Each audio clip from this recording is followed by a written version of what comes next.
Jesus is driving me insane from the vantage point of anyone that isn't me. Maybe my brother Mark is an exception, but I'm not sure. I think he was looking a little doubtful last night. And who wouldn't? Jesus is driving me insane from society's standpoint. I talk to myself. It's deliberate.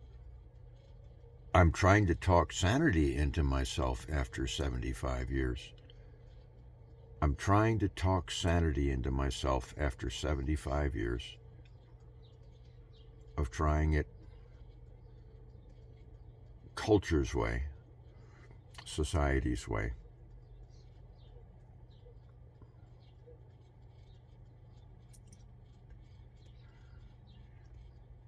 And Jesus' way is crazy. It is so crazy that for 2,000 years, we've assumed that he didn't mean what he said.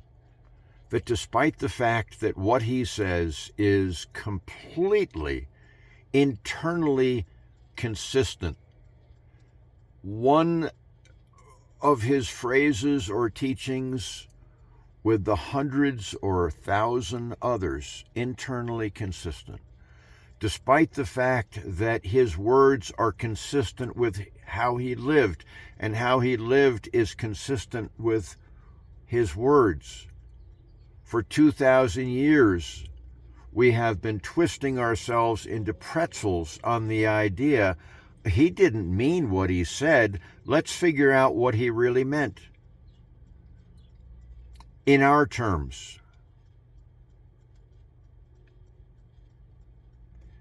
And why would we do that? Because we had convinced ourselves, we had been convinced that man's way is the right way. We aren't born to be what our DNA would have us be. Let's figure out what we really are and make our children of that. Hey, this soul thing that we can't understand inside us, that we can't control, that we can't monetize, that makes us uncontrollable. Oh, let's say some nice things about that. But by the time our kids are in their teens, let's be sure that's dead. Well, this is one flew over the cuckoo's nest. I am not suggesting that McMurphy is a Jesus figure. However, relatively speaking, he absolutely is a Jesus figure. Relative to Nurse Ratched, relative to the system, relative to the psychiatrist, he was alive.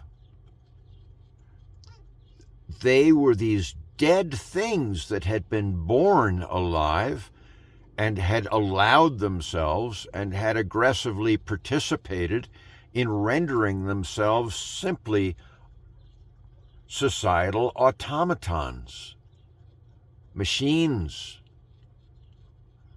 script reciters, complex scripts to be sure, but acting as culture and society told them they should act, not being the way they had been created to be, creatures of their mammalian brain, the limbic system. Of course they had to see McMurphy as crazy. We are told in the synoptic gospels that Jesus' family and community considered him crazy because he thought, as evident by what he made of himself, he thought that the prophets were right. He thought that the prophets were to be taken literally and followed literally. that we should rediscover what every young child is. They see everyone as family. They see everyone as themselves. They don't see gender. They don't see race. They don't see ethnicity. They don't see religion. They see souls, just like themselves. Well, that was Jesus. He saw everyone as his flesh and blood. That's crazy to the adults. It is crazy to the adults. And it is complete sanity to the children and to the few people like the gigantic native man in One Flew Over the Cuckoo's Nest that haven't been crazy, that haven't been driven crazy by the culture. I am leaving man's world. I didn't just announce something, I just described what's happening with me. Man's world is where we limbotomize. That is, through atrophy and punishment, crush our limbic system. That's what we do to bring up our children. That's what we do, thinking it virtue. God bless my dad that stood guard over that and didn't let it happen. But that's what we do. It is a mass killing field, thinking it virtue. So what's left is a hyper-developed head and flesh without the governor, without the sanity, without the morality, without the life that is the limbic system. Who can look at a whale or a dolphin and think, oh, they're not alive? Quite the opposite. Or a dog, a healthy dog. We look at them and we are in awe at the life they have. That's the limbic system. That's the mammalian brain. We've killed all that in ourselves. We're the system. In One Flew Over a Cuckoo's Nest. My God, be honest with yourself. Are you not the system? Are you not acting a series of scripts that are acting the way society wants you to act? You're not a product of your limbic system anymore. It's dead.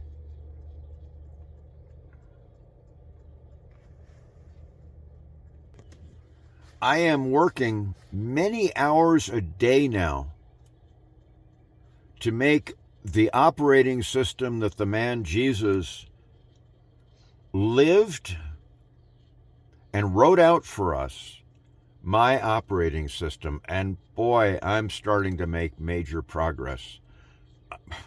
If I've always been not of this world, well, I'm headed way further out into space. Thank God. And by societal standards, it's nuts. I don't hear voices. I don't know if that will ever happen. But in the sense of someone speaking to your soul, Jesus speaks to my soul. His words an example.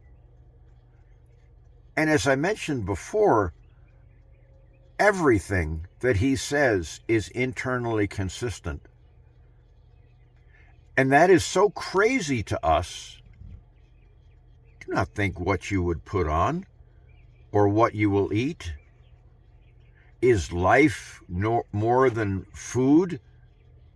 Is life not more than food and body than clothing?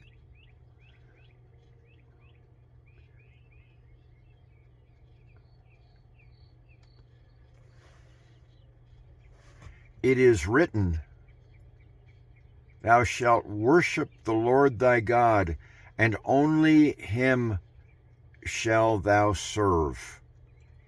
And alongside that, he said, the Father never leaves me because I always do what pleases him. That's either nuts or it was true of him. He made of himself a servant, not of his head, not of his flesh, but of his limbic system, of his mammalian brain. Every breath according to Jesus, and every breath according to his behavior. And I'm doing the same thing as fast as I can. He gave us his operating system. He wrote it out for us, both in his behavior and his words. Well, I'm downloading it for the life of it, for the joy of it, for the sanity of it.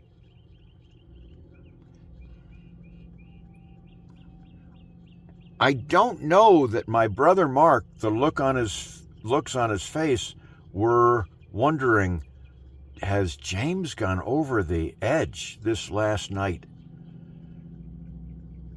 If he did think that, maybe he's right. Wow. But he's not, but it is not right to think. That is to say, I am moving toward sanity. I am moving toward the sanity that every young child has before we destroy their sanity. And I'm doing it for me because if I can do it for me, I might lead someone else to return to their sanity, to what they were designed to be.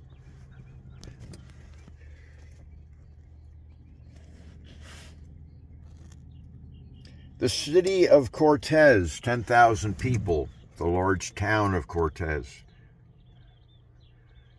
is as nice a town as I've ever been in.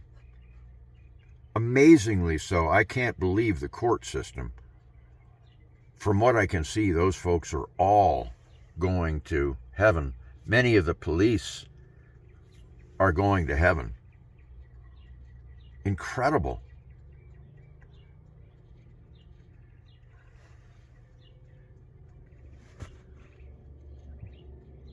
But the people in the system in One Flew Over a Cuckoo's Nest were also nice people. They were. And they weren't sane like children. Who began to become sane in One Flew Over a Cuckoo's Nest? The inmates of the psych ward. And why did that happen? For the same reason they were in the psych ward to begin with. They were too sane to be outside. They were too sane to not react as the system as crazy. And what I'm reflecting on at the moment is some of the most sane people I've ever met are my kin, my flesh and blood on the streets of Cortez. They are more loving. They are more child healthy. There's almost no judgmentalism. There, among many of them, is no grudge holding. There is unconditional love and acceptance. There is understanding of people with severe psychological issues that I'm hoping to approach the level that they have. It's astonishing, and that's shameful. And they're on the streets for the same reason that the inmates were in the asylum. They were too sane. They couldn't fit in the society. And James McGinley, that is James McMurphy speaking to you here, may be starting to help them find the courage to more fully grasp the life that is in them. Maybe not. It may be fleeting, but there are signs that James McMurphy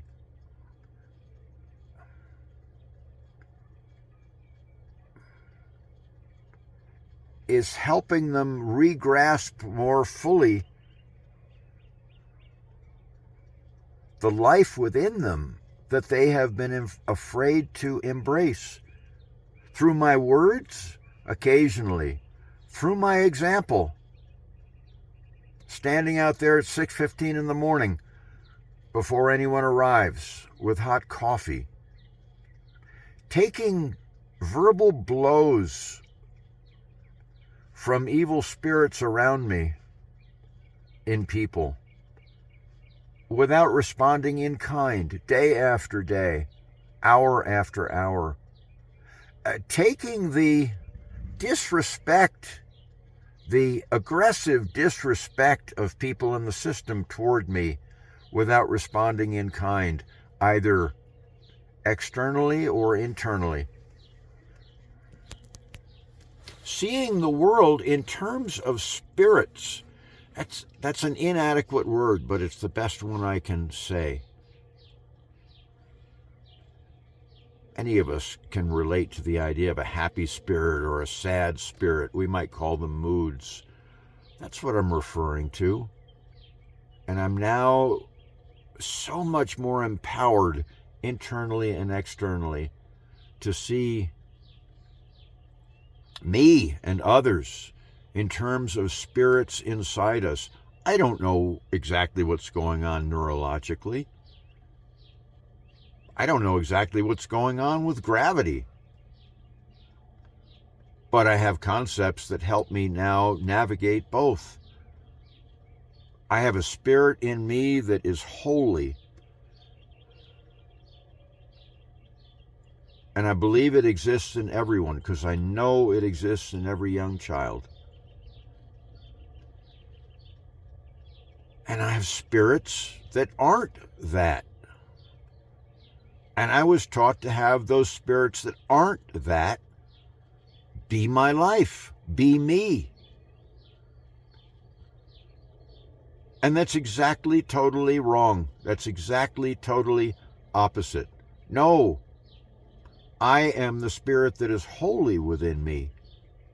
What does it profit a person to gain the whole world and lose their own soul? Jesus meant everything that he said, or he meant nothing that he said, because it all hangs together.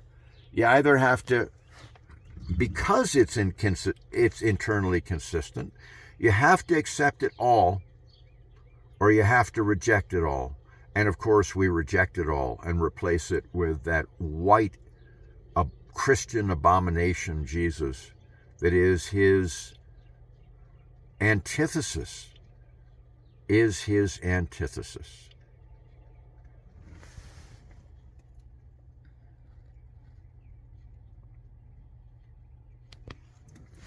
At the root of it, why am I doing what I'm doing? Why am I turning myself over to Jesus, to the operating system that Jesus gave us, which isn't his operating system? It is our operating system that he rediscovered.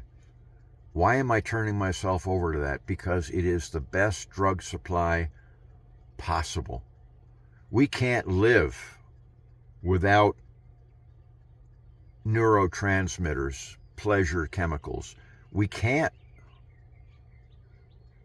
We kill ourselves when we don't have pleasure chemicals, neurotransmitters that are making our lives feel better than suicide. Or we go into a coma clinically when our neurotransmitters shut down. Those are the three options are to stay alive, commit suicide, or be in a coma. Well, I was raised to be greedy. I was raised directly and indirectly to think life is supposed to feel awesome. And I tried the pleasure route. I tried the safety and popularity and wealth route. It was better than suicide, but not by much. And I've always been drawn to Jesus. I've always been drawn to his quality of life. I take no credit for that. I give the credit to my biological father, whether he thought of it that way or not. He was a cauldron of quality of life inside that I thought was divine. I thought was superior to anything else I saw. And through that, I saw Jesus the same way. I want that drug supply that Jesus had every breath. And I'm getting it. I've got it, and I'm getting it more intensely. He's my supply. His operating system is my supplier. The operating system that he found and wrote out for us, he rediscovered and wrote out for us, turns us into individual sources of chemicals that give us a feeling that is superior to any other way of being, even in a hell world, especially in the hell world that is now surrounding us and coming upon us like a tsunami